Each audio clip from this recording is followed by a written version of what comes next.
Pet Life Radio. This is Pet Life Radio. Let's talk pets.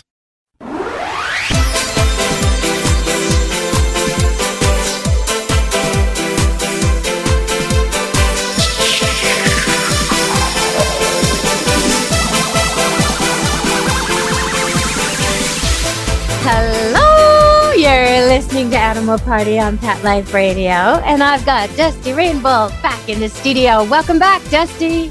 I am back, and thank you for having me again. Just love talking to you and your listeners. Well, we did a show recently about different breeds, and we went through quiet breeds to own and needy breeds to own.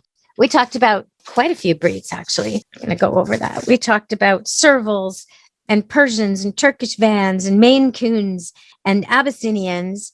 And if you're interested in those breeds and you want to know more, check out that show on Animal Party Pet Life Radio. So we're continuing on with our tour of the breeds, including some non-pedigreed cats and their coloration and what that means today. But before we do that, I wanted to ask you, Dusty, because I know you just came back from Hawaii, and yes. Hawaii is like Australia. It's kind of isolated, or England used to have really, really strict quarantines. Are the cats of Hawaii different than the cats of America? Oh, the mainland? Well, it's kind of hard to say. I did not see, there's supposed to be some very large feral cat populations, and I did not experience that. I know along the strip of Waikiki, the restaurants kind of like them because they keep the rodent population away, but they are very invisible. And there is a Buddhist temple, and pardon me for not remembering the name of it, but they have a problem with the feral cats because in the Buddhist faith, they take offerings to their deceased relatives, and they leave the food or whatever it is on the graves of these people. And they complain that the cats come and steal the food. And so around this Buddhist temple, they have a huge feral cat population. But on the other hand, if the cats weren't stealing the food, then the food would actually be acquired by the rats. So, I heard complaints, but I also heard people saying, yeah, but we're glad it's the cats and not the rats. Because I can't imagine anything more desecrating than having rats on your relatives' graves. But I did get to go to a couple of cat cafes there, and that was very interesting. I mean, their cats just seemed like everybody else's cats, and they were friendly and sweet. But I did not see a whole lot of stray cats, and I think that's good. Okay. Well, dumb cats. I want to get right to it. Oh, gosh. Can you guess who might make this list, Dusty? I think a cat that we had discussed that has beautiful long hair. Yes. Okay. Top of the list. You got it. So the Persian and the Himalayan, the Burman, the American short-haired, and the Serengeti are all on this list. Really? That kind of, yeah. I see it with the Persian and the Himalayan. And absolutely, yeah. I mean, it's really training them anything, teaching them anything, memory. I don't know. Some of them don't know their names. It's pretty bulldoggy. We're in bulldog territory, if I'm speaking dog in comparison. When a bulldog learns something, you want to throw a party. Because and if you remember something the next day, well, that's really noteworthy. Now he actually has a trick. So, yeah, I think Persians and Himalayans are up there. What do you think? Well, yes. It's not surprising they have been really severely inbred. And, I don't know if the shape of their head has anything to do with it or if it's just the amount of inbreeding that they have done. But yes, that has been my experience, that these guys should be in remedial math. Which is not to say they don't make great cats, because do you really want a smart cat? Not everyone does, right?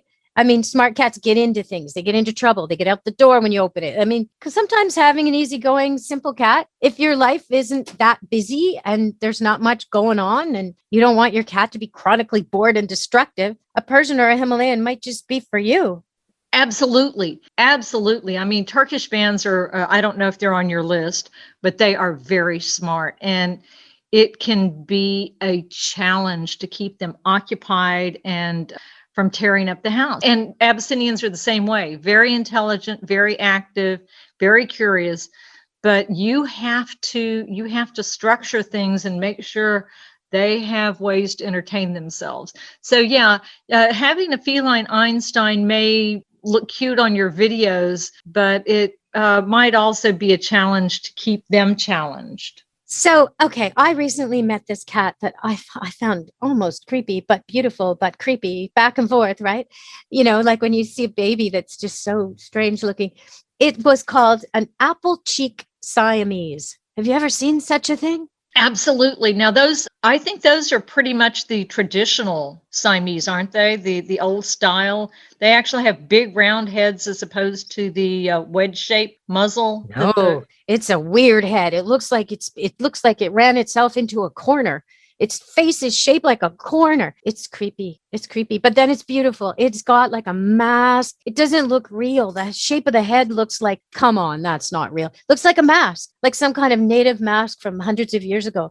It does not look like an animal. I can't even describe the shape of this head. Really crazy looking cat. What is it called? Apple cheek. Apple cheek. Apple cheek Siamese. Okay. Anyway, just an aside, because every once in a while, I mean, been doing this so many years, I hardly ever meet a cat that I've never met before, but I met this cat and I was like, what the heck is that?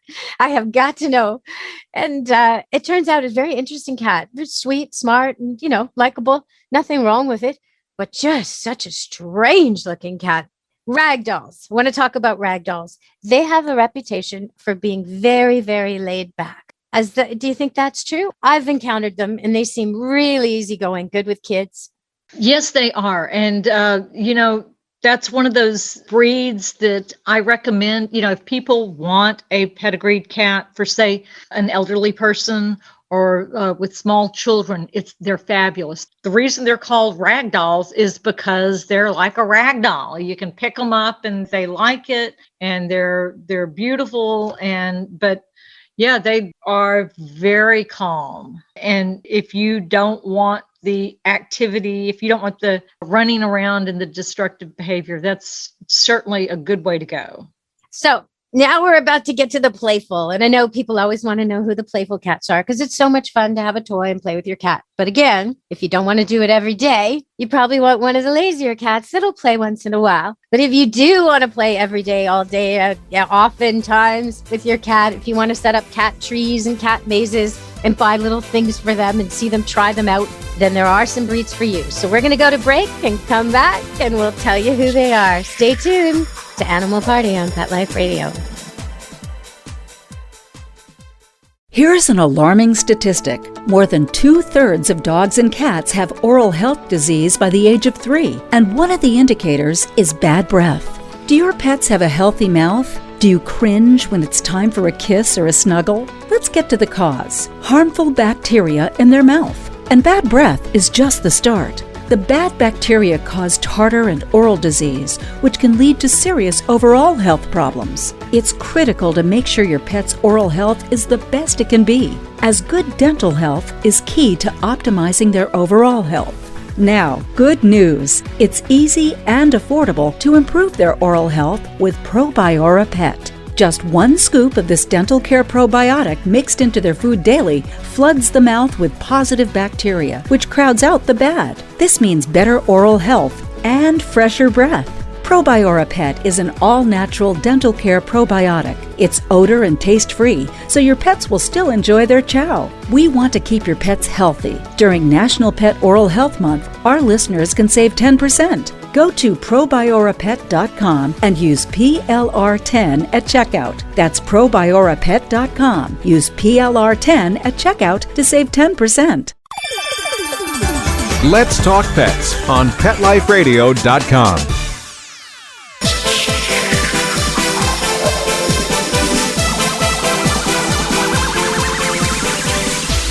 Hello! We're back on Animal Party on Pet Life Radio with Dusty Rainbolt, my guest, the cat wrangler herself, and we're talking about playful cats. Well, I've got my list, but I'm sure you've got your list, Dusty.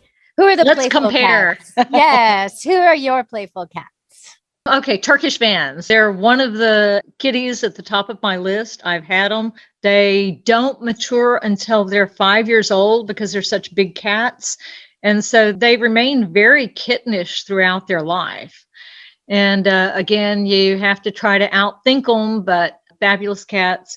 Abyssinians. Oh my goodness. So active.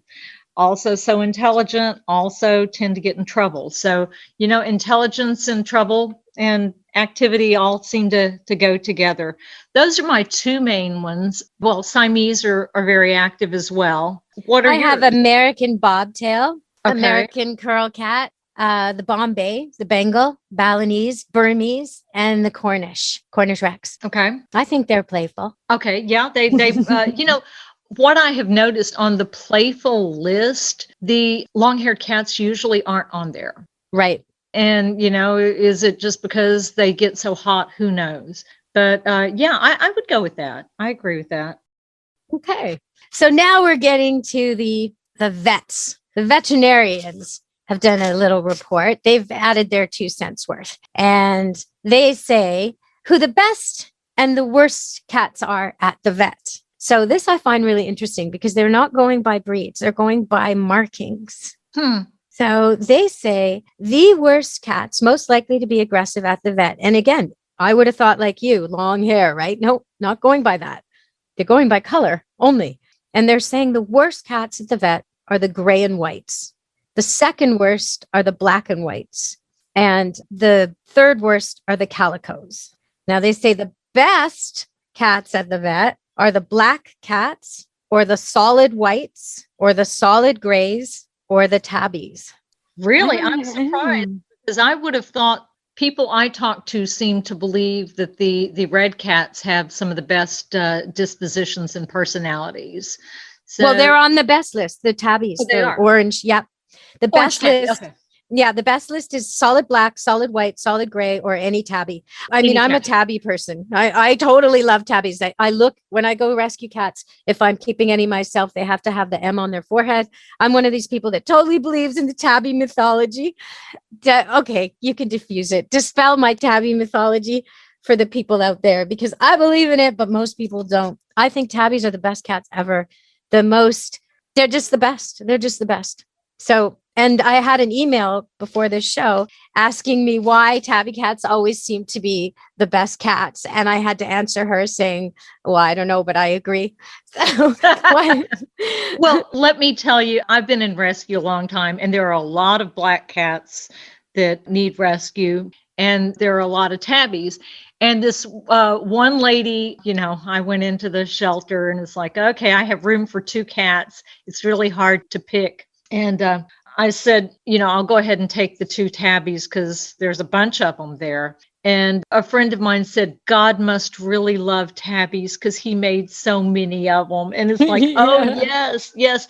But yeah, I mean, oh gosh, as a behaviorist, I look at the markings and say, okay, there may be a genetic component to that. But for me, it all gets back to socialization at an early age. And I just, I have a real problem saying that this color cat is friendlier or because if you socialize them early enough, almost any cat is going to be easier to handle and more social. So, I'm on the opposite end. I have a really hard time saying that certain cats are better. I will say that black cats seem to have good dispositions, though. I've got one laying right beside me. I find that too. I always have one black cat. They do. They're very go with the flow. They fit into your environment. They figure stuff out. But you know what? A lot of this, like you say, I mean, yes, I know that vets want to go by genetics and color. And there is something to it because when they do dog studies and genetic studies and they can trace, like bite statistics can be linked to certain colors more than others in certain breeds. And there is some math to this. There is something there. But how much and whether it translates to the cat world, I don't know. I really think that early socialization trumps breeding. I really do, because, if the cat is socialized at a very early age and they're handled and they're around kids and they're around elderly people, and, if they experience a lot of things, then they're going to be much more accepting. And, my question is, when you're talking about the black cat or the white cat being easier to handle, is there a personality trait to people who want the black cats or the white cats?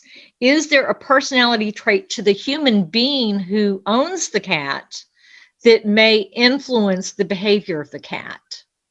Oh, that's a really good point. So the person who's maybe a little more uptight or nervous or anxious tends to gravitate toward a different type of cat.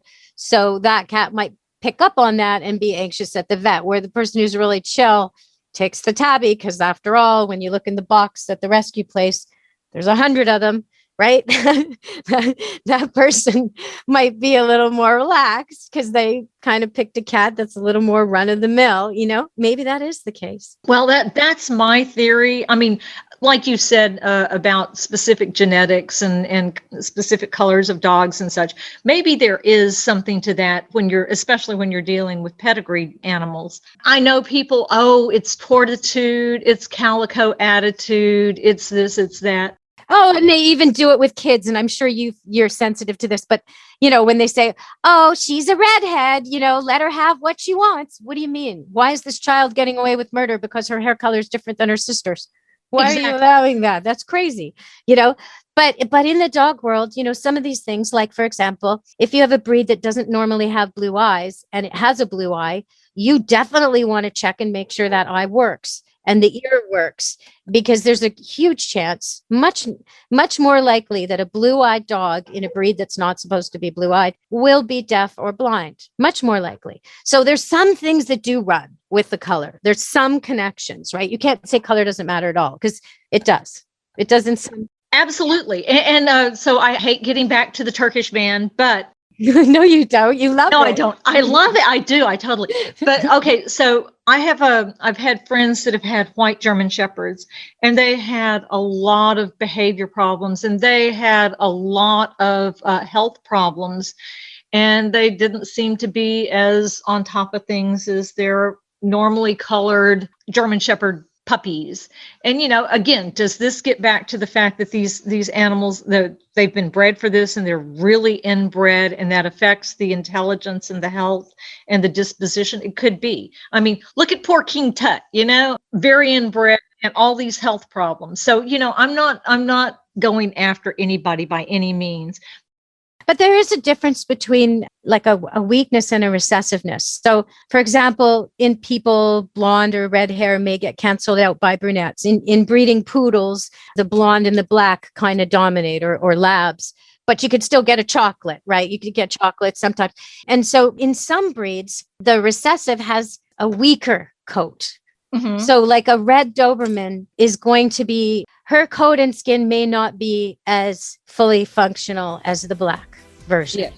Yes. And that can happen. And so that there are some links, but like you say, it's so much more about how you treat your animals.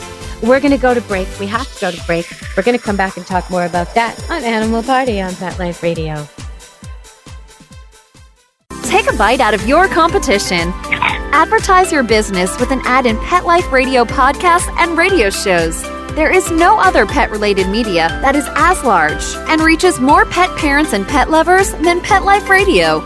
With over 7 million monthly listeners, Pet Life Radio podcasts are available on all major podcast platforms, and our live radio stream goes out to over 250 million subscribers on iHeartRadio, Odyssey, TuneIn, Stitcher, and other streaming apps.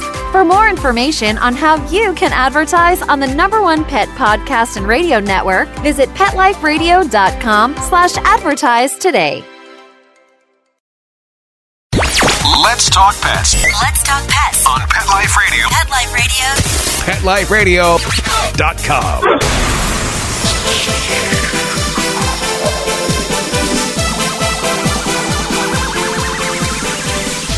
Hello, We're back on Animal Party on Pet Life Radio. And yes, it's true. Color means something, but it sure doesn't mean everything. Any dog or cat or kitten or puppy that you raise well and handle well and love well can be made to be a lovely, lovely animal who enjoys your life and fits in and is perfect for you. So let's talk about that, Dusty. When you get these cats or kittens that maybe haven't been handled enough, it's a kind of a fine line, right? People want to just let them be. But if you let them be and they just hide under the bed for the next 6 months, they're probably going to be that kind of cat forever. And then trying to deal with them and treat them and tend to them and get them out of their shell becomes harder and harder. But you can't force or flood it because you don't want to terrify them. So you have to come up with a strategy where they're sort of contained and you can interact with them and prove to them slowly and surely, day by day, that humans are good. So how do we do that, Dusty? Oh, now you're talking my language. By the way, let me go back one step. And we were talking about the colors and the breeds. Turkish bands, because they have the band pattern and the piebald gene, they don't have a problem with deafness. However, the white cats with the blue eyes very frequently are deaf. And so if you have the Angoras or whoever, it doesn't matter whether it's a breed or not. If you have a white cat with blue eyes, go ahead and check and make sure that this animal is not deaf, because that is associated with the color and the blue eyes. You know what, though? But deaf and if your cat or dog is blind or deaf in one ear, one eye, really won't make a difference to you. Even if they're deaf in both, there's ways to compensate for this. You put a bell on the deaf dog so you can always hear it. You carry things that smell like gum or a cigarette or something that will smell that he can identify as your smell so they can always find you. You make a path in the house. It won't be such a big problem, but you just need to know. You need to know what you're dealing with. Okay, so let's move on to the cat or the kitten who didn't get properly socialized. And now we want to make her a love cat. Oh, yes, absolutely. And that happened to me when we got our first Turkish van. The breeder didn't socialize her at all. And so we got her at 10 weeks and she was not socialized. She didn't want to have anything to do with us. And I was just livid because you pay that much for a pedigreed cat and you expect them to at least have been handled. So the thing to do is you get your new kitten. It's the same with any kitten. You isolate them in a small room. Don't put them in a huge spare bedroom that's, where they can hide under the bed. Put them in a bathroom and don't necessarily free feed them. I mean, if they've been fed dry food and it's available all the time, then you don't want to starve them, but you do want to feed them at specific times. And then that way they become interested in you. Start to care. Yeah. Yeah. It's like, oh, this is the food lady. Did the food lady bring me something? And when I first met my husband, he told me probably the best suggestion ever. If something wonderful happens every time the cat sees you, if you bring them a treat, I mean, you don't have to bring them a huge bowl. If every time you go in that bathroom, you bring them a treat, if you play with them, if you talk to them, if you get the toy out, they're going to want to be around you. So you isolate them because you don't want them being freaked out by the vacuum and the television and the kids and all that, and then slowly expand their world. And, bring the kids in when the kids are nice and calm. And if you have small children, then maybe they can hold the little feather on a wand. And so that way the kitten or the cat is going to get used to being played with, as opposed to you releasing the cat and the kid immediately goes running after it and kitty. So that go in there and talk to them, go in there and read to them. They don't care. I mean, if you want to read the news to them, they're going to be perfectly happy. They get used to your voice, your scent, and you just kind of move slow. It's like dating. If you go out with somebody and they're like, wow, let's get married. And you're like, oh, let's slow this down. We don't do this on the first date. But, they treat you good and you get to know each other and you get to trust each other. And then all of a sudden it's like, wow, well, let's get married. And so look at it like that. You're dating and you don't want to move too fast. Okay. All right. So that's a great way to end this show about all the different cats. And we want to just caution you all that, whatever breed you have, whatever cat you have, if you're kind to it and you love it and you pet it and you give it nice things, it will be nice.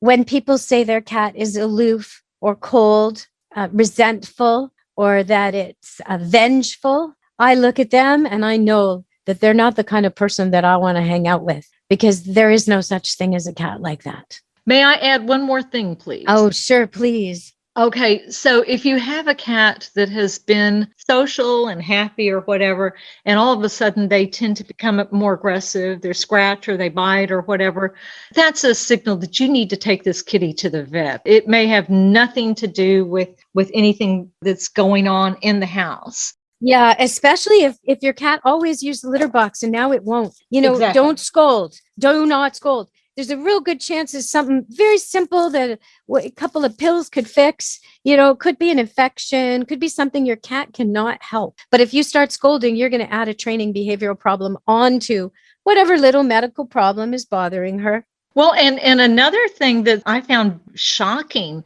is the fact that cats can actually start developing arthritis as early as 1 year old. And that's without injuries. So, if all of a sudden you're touching your cat on the hip or you're picking them up and they're scratching or biting or vocalizing, go to the vet, because this has nothing to do with color or breed or whatever. A change in behavior, especially an aggressive change of behavior for you or other animals or kids or whatever, need to go to the vet. And we did touch on it a little bit in the last show and this show, but I just want to reiterate that prevention is so important. If you want to keep your vet bills down, you don't wait until the cat can barely get up. You go in quickly and you get it dealt with quickly when there's a change like this. But also, if you want to keep your vet bills down, grooming, right? That's just so essential. Touch your cat all over every day. Brush your cat every day. Dogs too. Make sure you find stuff if there's a cut or a sore. The other day, I had a Labradoodle here and she had this it would look like a pimple, but it was huge. It was like the size of a fig. And then it was the size of a macaroon. It was between her two toes. Yeah.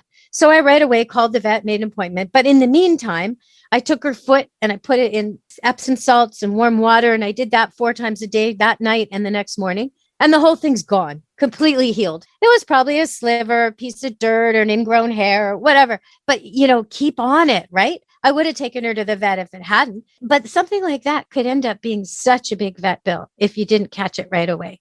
So just pet your pets and groom your pets and brush those cats. And if you have long-haired cats, especially, brush them all the time, every day. The short-haired cats, probably once a week will do it. But make sure you're not letting them suffer with, hanging on bits and mats and fur pulling out and scabs and skin irritation, because that's part of their armor against the world. And you don't want them traveling around getting infections and being in pain. So keep your cats clean and groomed and you'll have way less vet bills, way less. Because a lot of this stuff comes from them trying to get it themselves and trying to deal with it, right? Absolutely. And when you're something people don't think about, mats are so painful. Mats are so painful because when the hair starts getting tangled and then it gets wet and dry and contracts and pulls, it pulls at a different tension rate. You may have some hairs that are pulling very tight, and then the hairs right next to them are not. So there are going to be some areas within this mat that, the hair is being pulled all the time. And again, it gets back to it's painful. So the cat gets aggressive. So yes, it's really important to do that. And if you do have mats, don't go in there and cut those babies out yourself, because you can really slice a cat bad. And then it's back to, something you could have dealt with free by just combing every day. You're now going to have to go in and have the cat anesthetized and shaved. And, you cut them. So now they have to have stitches. And as you said, prevention is so much better than trying to scramble to repair things. Yeah, mats on cats and hot spots on dogs, always bigger than you think they are. So you clip and you don't realize there's a whack of skin you just cut. And now the cat's bleeding. So be super, super, super careful. Okay. Well, thank you, Dusty, for joining us again. I hope you'll come back. Of course, anytime. My pleasure. All right, everybody. From Dusty Rainbolt and me, Deb Wolfe, if you want to see the cats of Camp Good Dog, there are a few clips of those poor cats that survive out here at Camp Good Dog, surrounded by Labradoodles, Golden Doodles, and all the guests. But they're special cats, and they actually love dogs. One of them was nursed by a poodle briefly while the people who were these people had his cat, and the cat died while she was supposed to be nursing her kittens, and they couldn't get the hang of bottle feeding. So I sent my poodle over to help them just while they were getting the hang of it, because the milk's not the same, but at least the cats would have somebody cleaning them and warm body to lie against and, stay alive. Anyway, they all lived and they gave me one. And so he's here now. So he's my most dog friendly cat ever. He doesn't know what he is. His name is Bobby. And so if you want to see the cats at Camp Good Dog, there are a few videos up there on Deb Wolfe Pet Expert YouTube, plus loads of dog videos, everything you need to know to train a dog, and lots of puppy videos. So thank you very much, Dusty, once again.